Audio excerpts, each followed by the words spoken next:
RA78, marcando tendencia. Valverde Producciones. Para empezar 2.0. Un espacio abierto con consejos útiles y prácticos para tu día a día. Especialistas y colaboradores en diversas áreas te acompañarán. Es momento de reinventarse. ¿Qué esperas? Acompáñame. Soy Fer Valverde. Comenzamos.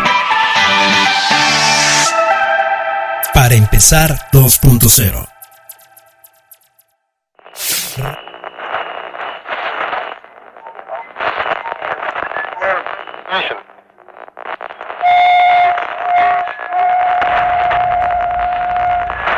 Hola, ¿cómo están? Bienvenidos ya haciendo los preparativos previos para esta emisión número 7 de Para Empezar. Soy Fer Valverde, me da muchísimo gusto estar con ustedes. El día de hoy tendremos la participación de nuestros colaboradores habituales, Eli Córdoba, con el tema de cómo tratar a las gentes o a las personas con mentalidad tóxica y más si son parte de tu familia. El doctor Arroyo Curibreña nos estará platicando acerca del cáncer de próstata. Marcelo Hernández desde la Perla de la Sierra en Teciutlán, Puebla, nos estará platicando en esa misma vertiente que tienen, esa misma línea del tiempo del Holocausto, la Segunda Guerra Mundial, el cuaderno de Rutka. Y tendremos la primicia porque hoy se integra a nuestro equipo de colaboradores mi tocallita, el cual me da muchísimo gusto recibirla. Le mando un abrazo a donde quiera que esté, a Fernanda Pérez Garcidueñas. Ella es psicoanalista y nos estará platicando y desarrollando el tema de lo que son las crisis de desarrollo y las crisis emocionales, cómo identificarlas y cómo ayudarlas. ¿Sale? Y también dentro del tema del día de hoy tenemos lo que es el síndrome de Procusto. ¿Lo has escuchado? Bueno, aquí te vamos a decir más o menos de qué se trata. Así que no le cambies. Vámonos a empezar 2.0. Échale, tocallito.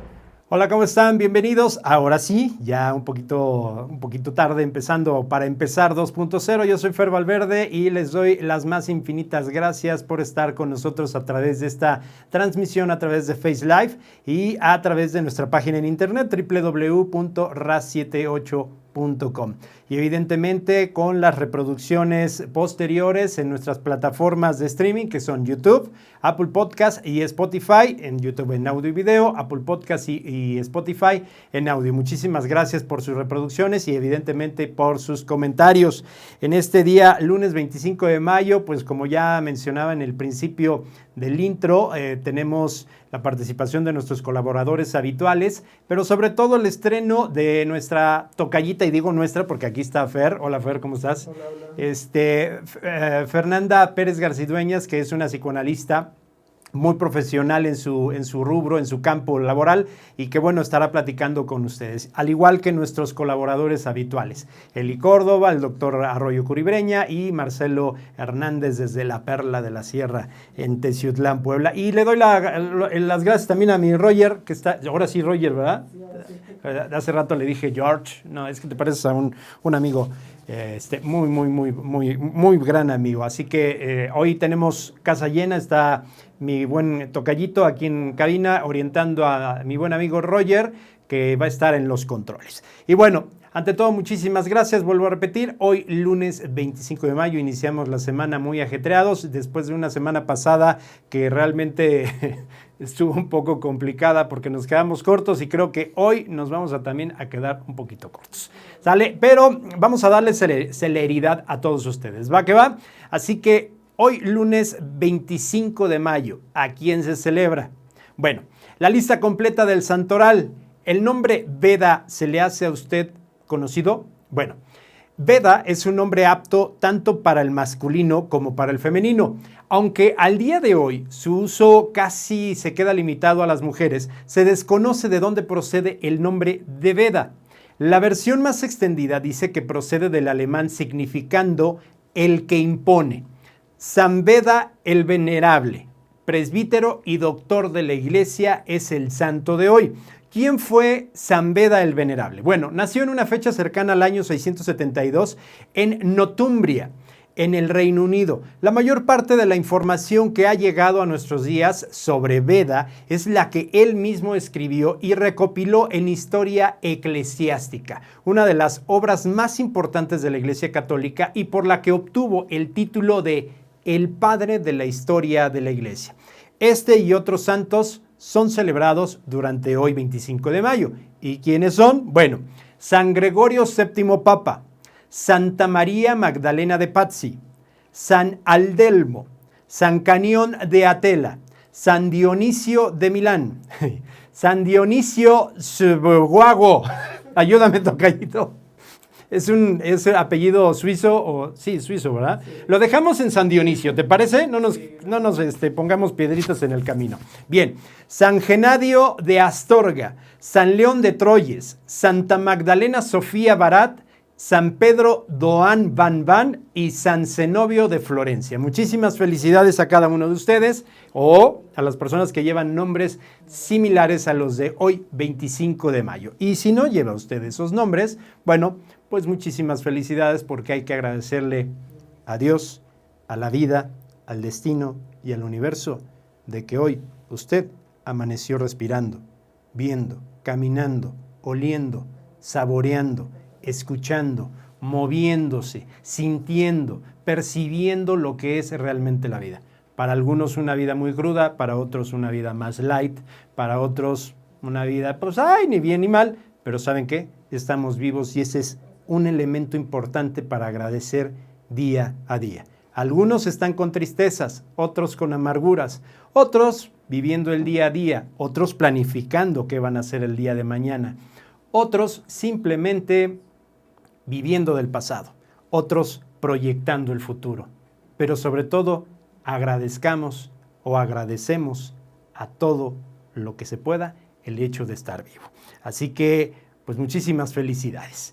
Y en otro orden de ideas, es que me estaba haciendo aquí señas, Fer, no sé si me estaba hablando, no, te estás limpiando el sudor, ¿verdad, tocayo? Sí, hace calorcito. Bueno, entonces, en otro orden de ideas, nos vamos directamente con el tema que va a tratar Eli Córdoba, nuestra coach, sobre todo que va a platicar en relación a un comentario que nos hicieron en la emisión número 3 o 4 sobre las personas tóxicas. Bueno, ella va a hablarnos de cómo tratar a las personas tóxicas y más si están en nuestra familia. Así que adelante, Eli Córdoba, bienvenida.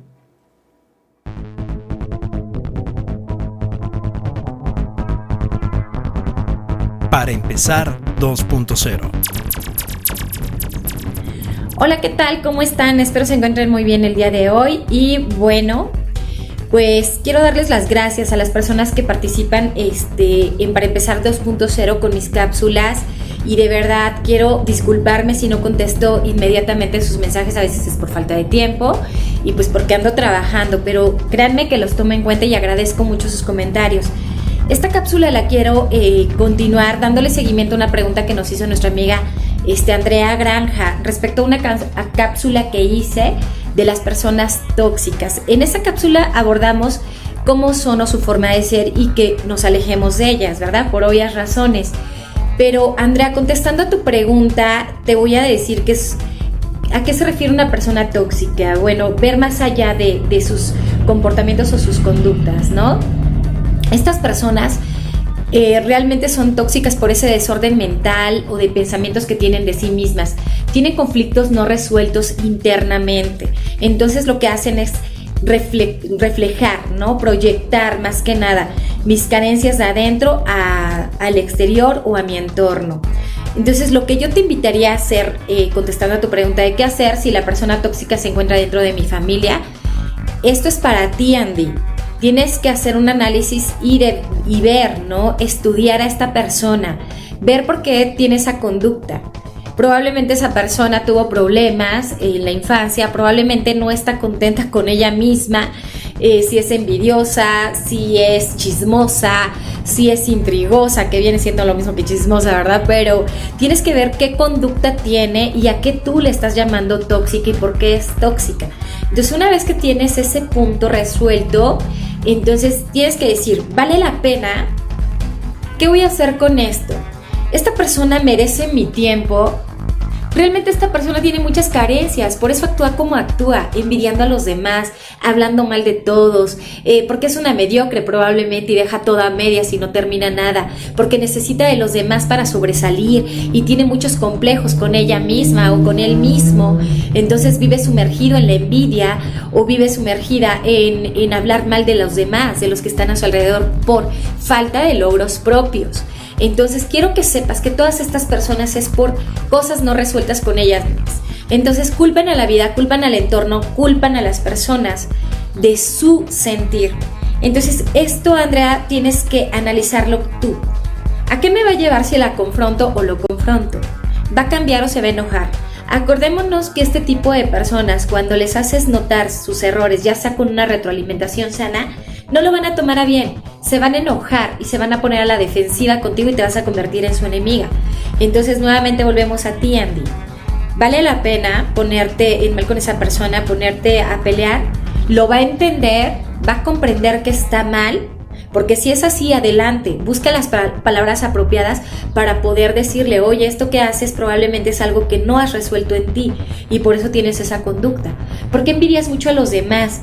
¿Qué te falta a ti que se lo envidias a otros, no? Y no hablemos de una envidia probablemente material. A lo mejor esa envidia es de tu esencia, de tu ser, de cómo te ves tú. ¿Cómo es posible que ella sí logre y yo no? Pues porque esa persona se está moviendo y tú no estás haciendo nada seguramente. Entonces, Andy, ¿ella está o él está dispuesto a escuchar eso? ¿Cómo lo va a tomar? Entonces, ¿vale la pena que yo me exponga ante esta persona? ¿A qué me va a llevar? ¿Lo voy a resolver? ¿La voy a ayudar? ¿Se va a mover? ¿Y va a entender que tiene un error? Entonces, si las respuestas a todo esto es no, entonces no vale la pena que te expongas, porque nuevamente, como lo dije en otras cápsulas anteriores, va a absorber tu energía. Esas personas te llevan a su grado de mediocridad y nunca van a entender porque su nivel de mediocridad es más bajo o su nivel de entendimiento es muy bajo. Entonces no vale la pena que tú te expongas. Invítalas siempre a que vayan a ver un especialista, alguien que las ayude a resolver eso que no han resuelto estas personas, porque te repito, generalmente son por cosas no resueltas en nosotros mismos. Entonces, si tienen todos estos problemas, es por lo mismo. Andy, haz estas preguntas y pues ya que tengas tus respuestas, entonces toma la decisión que tengas que tomar, pero recuerda, la decisión que tomes que sea para tu bien y que no te mermen y que no te roben energía, ¿vale? Espero y les haya gustado y que les sea de ayuda esta pequeña cápsula. Y bueno, recuerden, mi nombre es Eli Córdoba y yo en lo que pueda pues voy a estar subiendo temas que ustedes quieran escuchar. Me encantaría saber, qué temas quieren abordar, ¿vale? Recuerden que desde el desarrollo humano tenemos mucho que dar. Hasta la próxima, amigos, que estén bien.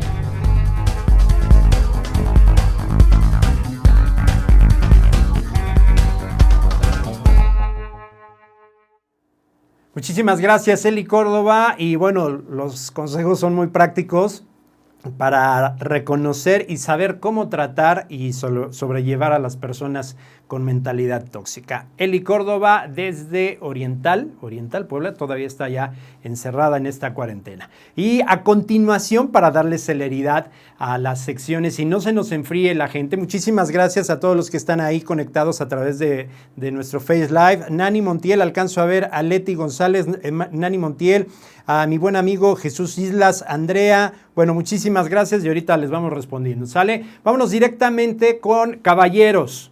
En la emisión pasada de Para Empezar mencionábamos que hay que tener cuidado con nuestra salud sexual. Digo, para los que ya estamos en el 4º piso y rasguñando el 5º piso, pues es importante que acudamos a nuestro urólogo de más confianza. Y es precisamente el doctor Arroyo Curibreña nos platica y nos da un pequeño intro de lo que es el cáncer de próstata. Comenzamos. Para Empezar 2.0. Se ha prometido hablar sobre cáncer de próstata. Cáncer de próstata, ¿por qué tanto ruido respecto al cáncer de próstata? Porque es el cáncer más frecuente en los hombres mayores de 50 años. Entonces sí pasa a ser una enfermedad grave porque afecta a muchos hombres. ¿Cuál es la ventaja? ¿Qué ha cambiado en el cáncer de próstata? Primero, ya lo diagnosticamos temprano. Eso es una ventaja. porque se puede diagnosticar en un momento en el que con medicamentos se puede tratar, se puede curar, se puede dar un tratamiento más prolongado. Entonces, hombres mayores de 40 años, sobre todo si tienen familiares, más de 2 familiares directos con cáncer de próstata, tío, abuelo, primos, hermanos, hay que buscar cáncer de próstata porque puede ser hereditario. No da molestias. Cuando da molestias el cáncer ya es demasiado tarde. La vez pasada platicamos de la hiperplasia prostática, que son las molestias para poder orinar, que no cueste trabajo, que el chorro está delgadito. Aquí no tiene que haber ninguna molestia. De hecho, la gran ventaja que ha cambiado es el antígeno prostático. El antígeno prostático es un marcador específico y nos puede orientar si hay mayor o menor riesgo de cáncer de próstata. Desafortunadamente no es perfecto, porque no me dice si hay o no hay cáncer, me dice si existe el riesgo. Entonces, si existe el riesgo, uno sería irse a una biopsia de próstata, que es unas muestras de la próstata para poder ver si hay cáncer o no hay cáncer. 2, hacer una resonancia magnética multiparamétrica. ¿Qué hace esta resonancia magnética? Es un estudio donde se evalúa cómo da la distribución del agua, cómo se pinta la próstata, cómo se distribuye el contraste, y nos dice si tiene mucho riesgo o poco riesgo de cáncer. A fin de cuentas tenemos que hacer la biopsia. La biopsia toma muestras de la próstata y nos dice las características del cáncer. Yo cuando doy pacientes que les platico esto del cáncer, les digo que tenemos que saber el nombre, apellido, segundo apellido y tercer apellido del cáncer. Entonces, una vez que tomamos la muestra, esto nos dice qué características tiene, si es un cáncer agresivo o no es agresivo. Y entonces ahí planteamos el tratamiento. Puede ser tratamiento curativo, que sería las nuevas terapias, que es con ultrasonido quemar la próstata, que se llama HIFU, o con crioterapia, con congelar la próstata, meten unas agujas, se congela y se descongela, se congela y se descongela y se muere el cáncer. Se puede hacer con anticuerpos, son los anticuerpos que se pegan a la próstata, se quema la próstata con luz. Entonces se pueden poner semillas radioactivas, que se llama braquiterapia, o los tratamientos más tradicionales y más radicales para tratar de resolver esto sería la cirugía abierta o la cirugía laparoscópica o robot asistida, que se llama prostatectomía radical. La prostatectomía tiene que quitar la próstata con un margen de vejiga, un margen de la uretra, las vesículas seminales, y esto se manda al patólogo y nos dice más características del cáncer. O la radioterapia conformacional, que es una radioterapia modulada, que nos dice y nos queman la próstata, no nos quema tanto la vejiga, no nos quema tanto el recto, que es lo de atrás.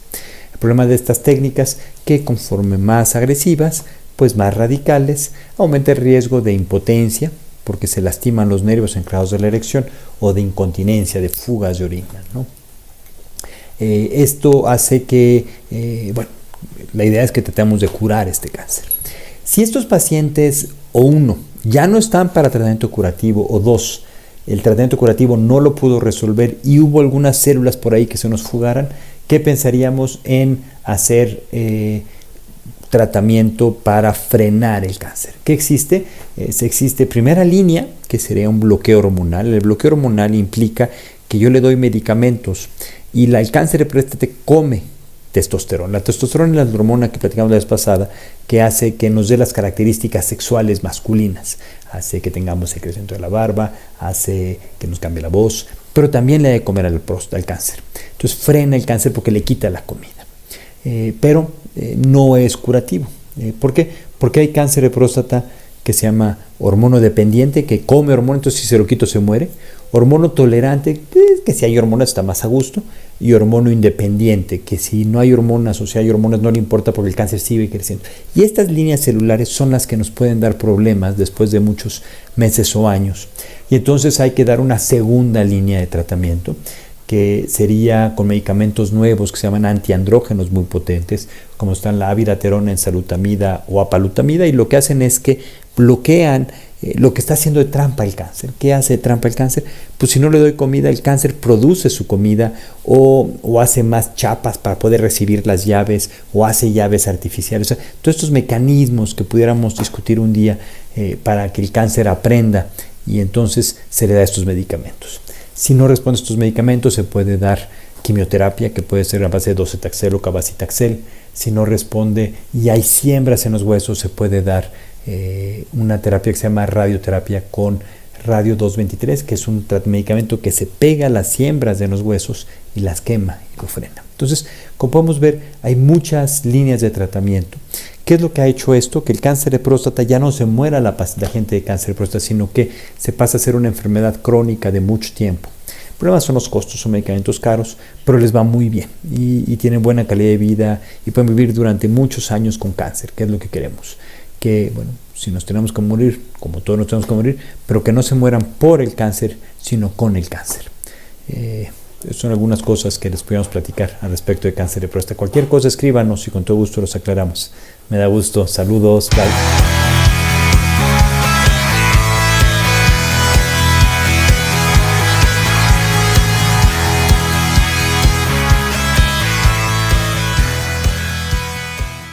Muchísimas gracias, doctor Carlos Arroyo Curibreña. Él directamente lo puede usted localizar a través de su correo electrónico o su número telefónico, que está precisamente al final de su participación. Ya al rato que esté ya el streaming grabado en Face Live y en YouTube, usted puede regresarle para ver su número telefónico y solicitar información o agendar una cita directamente con el doctor Carlos Arroyo Curibreña. Y que, créanme, no es cuestión de ego, no es cuestión de miedo, pero hay que cuidarse también nosotros los hombres. Entonces, por eso es que decidimos tener la participación del doctor Arroyo Curibreña. Y bueno, en otro orden de ideas, gracias a todos los que están conectando. Jorge Gilberto Peralta. Sí, Jorge Peralta, que estás conectado. Muchas gracias. Un saludo para ti, toda tu familia y bueno, para todos los que se van conectando. ¿Ustedes han escuchado en algún momento la definición del síndrome de Procusto? Bueno, esta propia definición ya deja claras sus negativas consecuencias. ¿Quiénes son los que padecen el síndrome de Procusto en el tema de hoy? Lo padecen aquellas personas que cortan la cabeza o los pies de quien sobresale. ¿Te hace familiar el tema? Bueno, te voy a explicar de dónde nació el mito de Procusto. En la mitología griega, Procusto era un posadero que tenía su negocio en las colinas de Ática. Procusto tenía su casa en las colinas donde ofrecía posada al viajero solitario. Allí lo invitaba a tumbarse en una cama de hierro donde, mientras el viajero dormía, lo amordazaba y ataba a las 4 esquinas del lecho. Si la víctima era demasiado alta y su cuerpo era más largo que la cama, procedía a cerrar las partes del cuerpo, a cortarlas, esas partes que sobresalían de la cama, por ejemplo, los pies y las manos o la cabeza. Si por el contrario era de menor longitud que la cama, lo desconyuntaba a martillazos hasta estirarlo.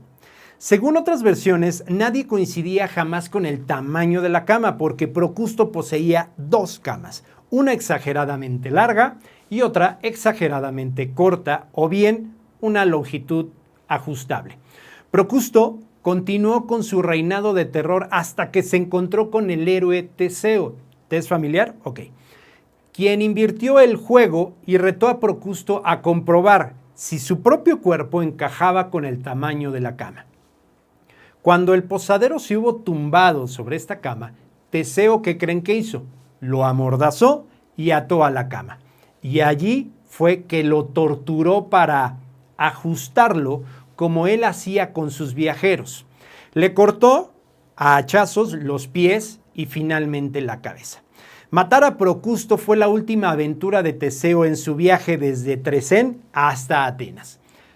¿Cuál es el significado del hecho de Procusto? La literatura universal ha utilizado frecuentemente esta figura desde la antigua Grecia y muy pronto se aplicó a diferentes entornos, como la familia, la sociedad, la empresa, la política.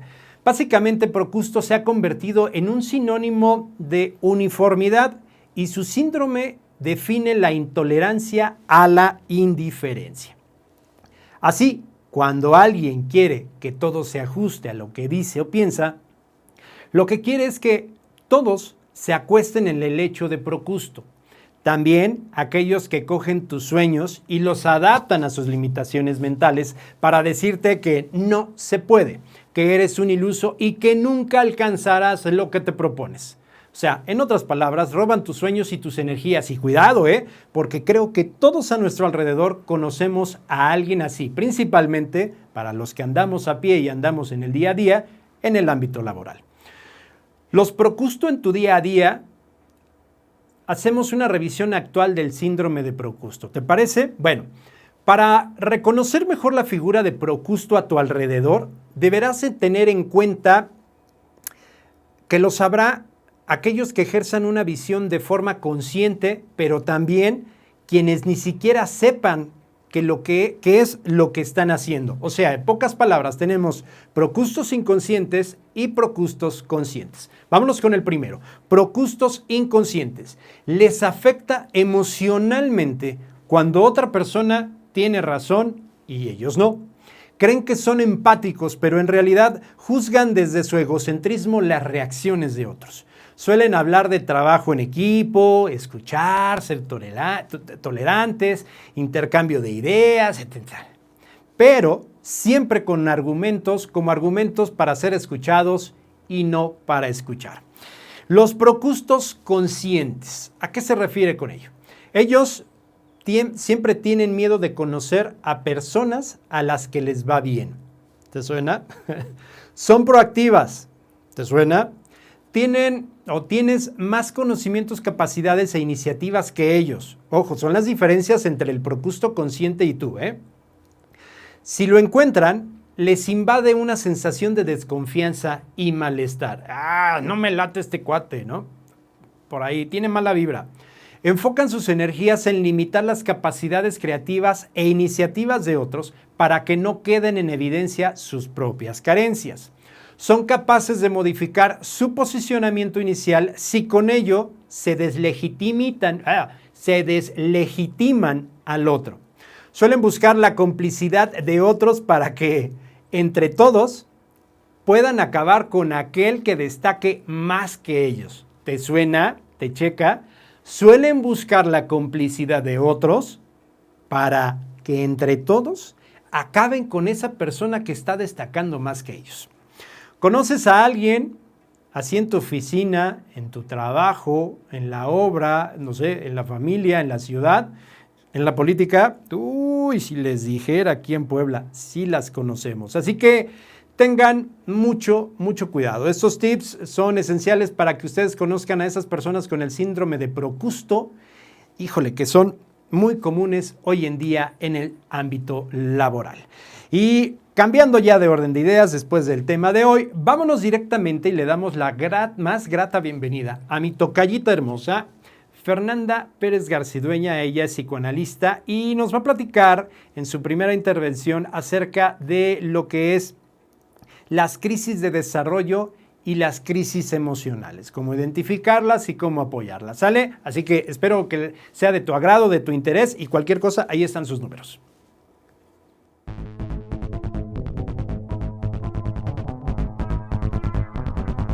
Para empezar 2.0. Hola, muy buenas tardes a todos, espero que se encuentren muy bien y bueno, para mí es un gusto trabajar con ustedes el día de hoy. ¿Cuál es el tema que vamos a trabajar? El tema que escogí es crisis de desarrollo contra crisis inesperadas. ¿Por qué decidí este tema? Creo que es muy importante que les explique el objetivo del por qué quiero hablarles el día de hoy de esto. Y bueno, principalmente considero que es importante que ubiquemos la diferencia entre una crisis de desarrollo y una crisis inesperada. ¿Por qué? Porque eso nos va a ayudar a identificar cómo podemos resolverla y cómo podemos hacer más liviano este transitar en una crisis. ¿De acuerdo? Y posteriormente otro factor importante del cual o por el cual escogí este tema tiene que ver con lo que estamos viendo actualmente. Pues muchas de las formas cotidianas que teníamos para hacer las cosas han revolucionado completamente y de forma contundente. ¿A qué me refiero? La forma de relacionarnos, la forma de trabajar, la forma incluso de aprender ya no es la misma. Y eso fue en cuestión de días, de meses, de horas cuando nos avisaron que iba a venir este cambio tan drástico en nuestras vidas. Ahora, antes de entrar de lleno a esta diferenciación que les comenté al principio, me gustaría explicarles generalmente qué es una crisis o a qué me refiero cuando hablo de crisis en general. Y bueno, la crisis es una situación que desorganiza al sujeto, que lo desestabiliza y que lo mantiene alterado. ¿Por qué? Porque no sabe qué está pasando con todo esto. Otra de las características tan importantes de la crisis es que es temporal. ¿A qué me refiero con que es temporal? A que tiene un principio y un fin. Y teniendo esto en cuenta, nos hace ver que es mucho más fácil enfrentar algo que va a acabar en algún momento. Entonces, eso es principalmente en lo que constituye o en lo que consiste una crisis. Ahora bien, estábamos hablando de que tenemos una crisis de desarrollo y una crisis circunstancial. ¿Qué es una crisis de desarrollo? Es aquella situación que nos permite pasar de una etapa a otra. Por ejemplo, cuando un niño aprende a hablar, cuando un niño se va por primera vez a la escuela y tiene que separarse de la madre. Eso es una crisis tanto para la madre como para el niño. ¿Por qué? Porque también las madres estamos apegadas a nuestros niños y de momento saber que vamos a tenerlo 3 horas en otro lugar y no va a estar con nosotros nos hace pensar y estará bien y podrá resolver las cosas y lo tratarán bien. Todo eso nos hace a nosotros estar en un estado de desequilibrio o de desorganización. Pero bueno, después de esto nos reorganizamos, nos retomamos y ahora sí podemos dejar a nuestro niño 5 horas en su escuela y nosotros hacer otras actividades porque ya entendimos que es un proceso de vida. ¿Qué pasa con el niño? Pues algo similar. De repente tiene que dejar casa, tiene que dejar a mamá y tiene que enfrentarse con hacer nuevos amigos, con estar con las mises, que de momento resulta bastante complicado. Sin embargo, esto le permite al niño seguir creciendo.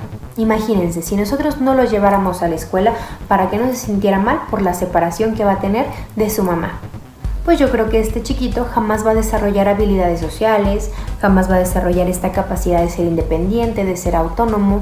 Entonces, esta crisis que pasó en un primer momento le sirvió para lo que va a seguir después, que es relacionarse, tener un trabajo, casarse, conseguir una novia. Todo esto es importante y es importante que también dejemos que nuestros chiquitos, en este caso, se frustren en estas crisis. ¿Para qué? Para que aprendan de ello y ahora tengan más recursos y sea más fácil enfrentar la siguiente crisis de su vida. ¿De acuerdo? Ahora bien, tenemos todavía la crisis circunstancial. ¿A qué nos referimos con la crisis circunstancial? Ojo, también se caracteriza por ser temporal, tiene un principio y un fin.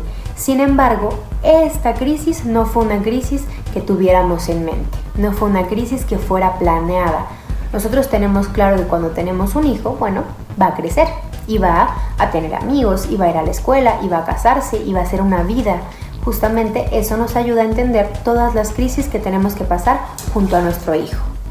Entonces, regresemos un poquito a la crisis circunstancial. No es planeada. No planeábamos la muerte de un familiar, no planeábamos que nos asaltaran, no planeábamos perder nuestra casa en un temblor, por ejemplo. Todo esto es algo completamente fuera de nuestra noción de lo que es nuestra vida. Entonces, teniendo esta diferencia entre que la crisis de desarrollo es planeada y es algo que tenemos en mente y que sabemos que va a pasar en algún momento, este lapso de tiempo de que sabemos que va a pasar nos permite asimilarlo de mejor manera. En cambio, las que son inesperadas o circunstanciales no tenemos ese tiempo para asimilar qué va a pasar o el cambio que va a venir. De repente llega el cambio y tenemos que adaptarnos y tenemos que enfrentarlo y tenemos que decidir algo respecto a lo que está pasando en nuestra vida. Entonces, un poquito para ir cerrando el tema, justo es, creo, importante saber que si tenemos este tiempo en las crisis de desarrollo de planear, de poder metabolizar, de poder entender el cambio que viene, bueno, cuando pase esta crisis inesperada y este cambio de un momento a otro, vamos a tener que detenernos y decir, bueno, sí, estoy en crisis. ¿Por qué? Porque me desequilibró la muerte de mi familiar, porque me desequilibró que me asaltaran y me sentí muy agredida. Pero justamente el ubicar que es una crisis y que nos está moviendo todo, nos ayuda a aclarar nuestra mente y a que podamos enfrentarlo de otra manera y no simplemente quedarnos en el no sé qué hacer. Entonces, ¿cuál es el consejo de esta cápsula o que me gustaría brindarles el día de hoy? Que cada que entren en una crisis de desarrollo, enfréntenla. Tengan todos los recursos, pregunten cómo solucionarlo y se detengan y digan, bueno, ¿qué voy a aprender de esta crisis? Y que apoyemos a la gente que también sabemos que va a entrar en esta crisis. ¿no? Por ejemplo, nuestros chiquitos que pasan de niños a adolescentes o de adolescentes a adultos jóvenes, o este paso de primaria a secundaria o de secundaria a prepa. ¿En qué otra cosa podemos apoyar? Por ejemplo, a los adultos que de momento ya no son independientes y tienen que regresar a vivir con algún familiar. También podemos apoyarlos brindándole mucha escucha, mucho amor y sobre todo comprensión, darle este lugar a la otra persona de lo que está viviendo. Ese es mi consejo para las crisis de desarrollo. Y bien, para las crisis inesperadas, ¿qué podemos hacer? Nuevamente, detenernos y decir, sí, esto me está sacando de mí, me está sacando de mi vida cotidiana, de lo que solía hacer continuamente. Ok, lo estoy viviendo, me está doliendo, me está enojando, me está angustiando, me está llenando de miedo. Pero una vez que nombremos todas esas emociones que nos está causando lo inesperado, vamos a poder sentir cómo tenemos las ideas un poquito más claras y así poder enfrentar cualquier decisión que tengamos que tomar para que esa crisis deje de estar presente en nuestra vida. Espero haber sido muy clara con ustedes, espero que esto les ayude mucho y bueno, les repito, un gusto trabajar con ustedes.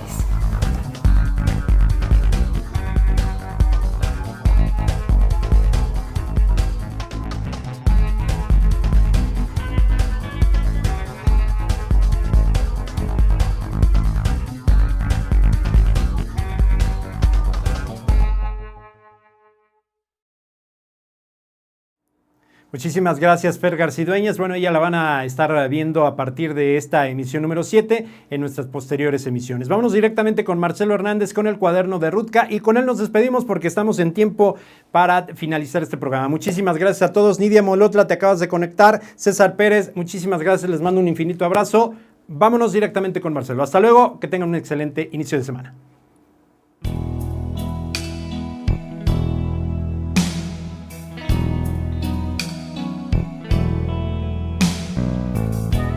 Para empezar 2.0. Hola amigos de Para empezar 2.0, que se transmite por RAD 78. Es un gusto saludarlos una vez más en esta cápsula Letras y Sueños desde Teciutlán, Puebla. Mi nombre es Marcelo Hernández Méndez y me encuentro muy contento de acompañarlos una vez más para presentarles una historia, un libro que espero les sea interesante y pues nos permita conocer un poquito más acerca de la historia. Hemos estado en estas primeras cápsulas manejando aspectos de la historia, situándonos en la Segunda Guerra Mundial. Y hoy les voy a platicar de una historia muy interesante. En el Israel, una niña llamada Shava Laskir, de 14 años, por error descubre unas fotografías en el álbum de su papá. Y en estas fotografías descubre a dos niños y pregunta a su mamá que quiénes eran esos niños, ya que ella no los conocía. Y ella entonces le dice que son sus hermanos. Sus hermanos que murieron en la Segunda Guerra Mundial, en Polonia, a manos de los nazis. Y a raíz de esto, ella se da la tarea de tratar de descubrir la identidad de sus hermanos, conocer un poco más de ellos, y llega a conocer lo que hoy les presento, que es este documento que se llama El cuaderno de Rutka. Es la biografía muy pequeña, de solo 4 meses, de un diario de Rutka Laskir, una niña polaca, una adolescente polaca que vive los horrores de la guerra en una ciudad llamada Beskids, en Polonia. Y este documento estuvo guardado durante más de 60 años, ya que la mejor amiga de Rutka, que era una niña cristiana polaca, que era muy amiga de ella y que era la dueña de la casa donde a ellos los mandaron los alemanes a vivir en el gueto de Beskids, iba continuamente esta niña a ver cómo estaba su casa, y a raíz de ello entonces empiezan a hacer amistad y empiezan a intercambiar, y ella nota que Rutka está escribiendo sus memorias. Y entonces ella le dice que quiere que sobrevivan estos escritos para cuando termine la guerra, ya que ella sentía que no iba a lograr sobrevivir a los horrores de este holocausto.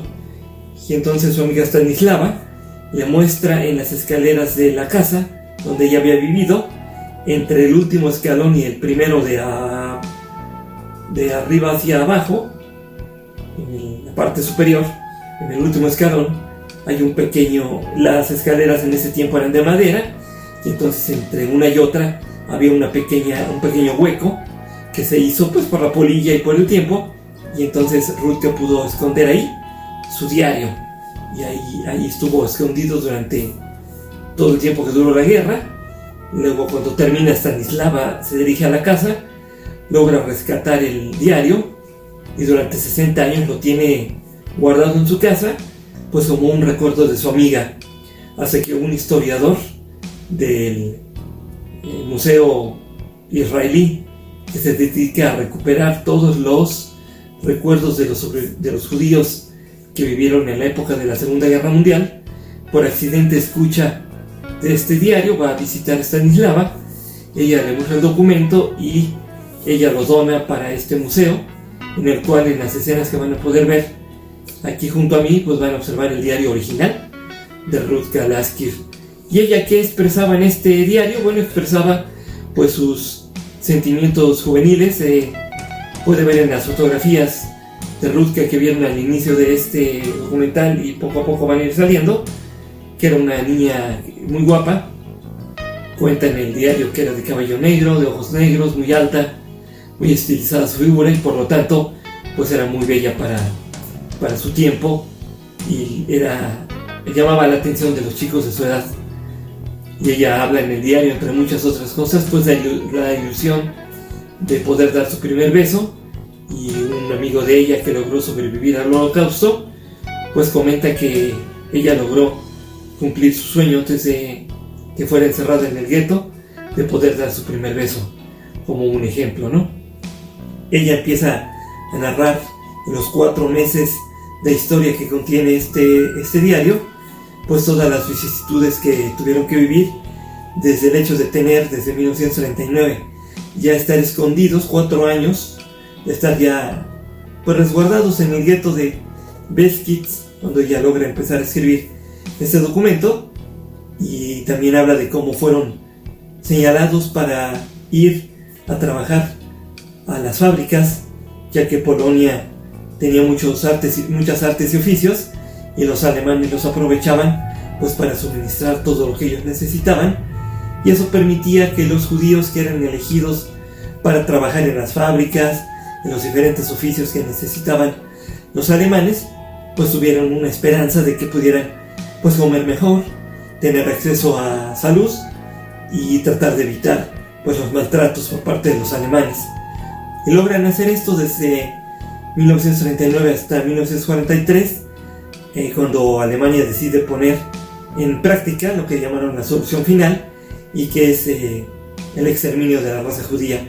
Entonces, en agosto de 1943, Rutka y su familia son enviados de Beskid, de la estación de trenes, en los vagones de ganado, hacia el campo de concentración de Auschwitz, a donde al llegar los recibe el doctor Muerte, Joseph Mengele, y separa al papá de la mamá y los 2 hijos, Rutka y su hermanito.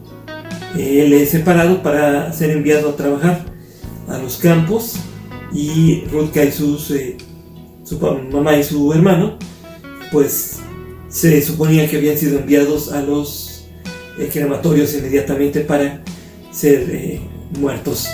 Sin embargo, en 1947 hay una declaración de otra amiga de Rutka, que meses después de la deportación de la familia de Rutka hacia Auschwitz es encontrada, ya que ella se había escondido, y es deportada también a los campos de concentración, y narra que ella encontró a Rutka en el campo de Auschwitz, que ella pues por su belleza era muy admirada por Joseph Mengele y había logrado sobrevivir a ser exterminada inmediatamente, pero que sin embargo pues contrajo el cólera y se descompuso físicamente y de salud muy rápidamente, y ella misma fue la que en una carretilla pues la llevó a los crematorios para que pues terminara sus días, ya que no tenía ninguna posibilidad de sobrevivir.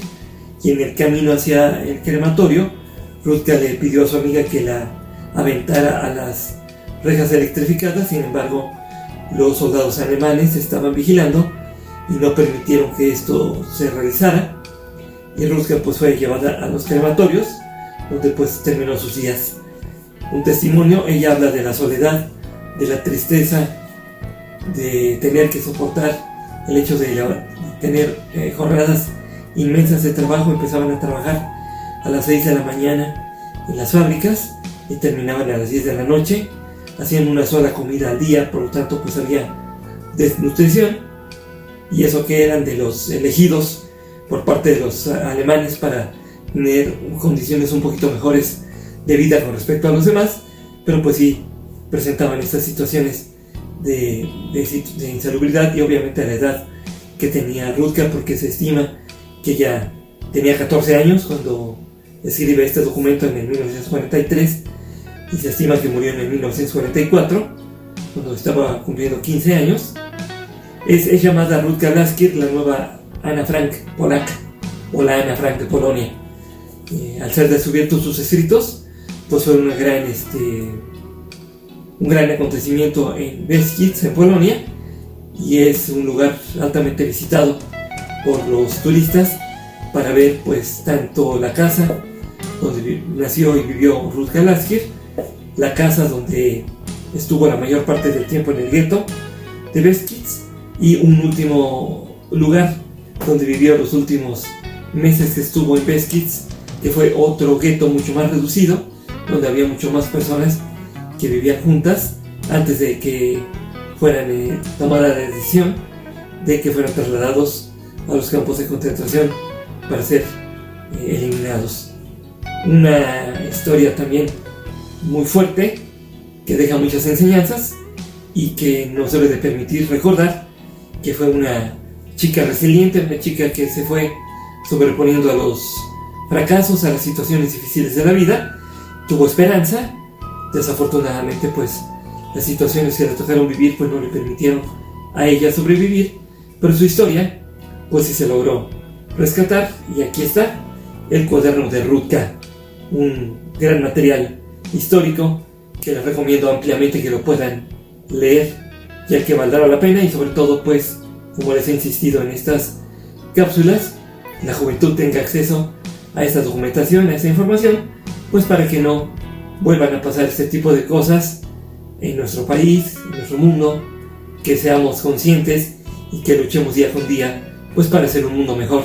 Si cada uno aportamos nuestro granito de arena, lograremos que esto sea mucho mejor y más llevadero. Recuerden que nos encontramos en una época de cuarentena, en una época en que debemos de quedarnos en casa, no exponernos. Estamos en la etapa más alta de contagios, de brote de la enfermedad, así que debemos ser precavidos por nosotros y por nuestros familiares. Mi nombre es Marcelo Hernández Méndez, desde Teciutlán, Puebla. Les deseo que se encuentren muy bien y espero encontrarlos en una próxima cápsula. Que Dios los bendiga.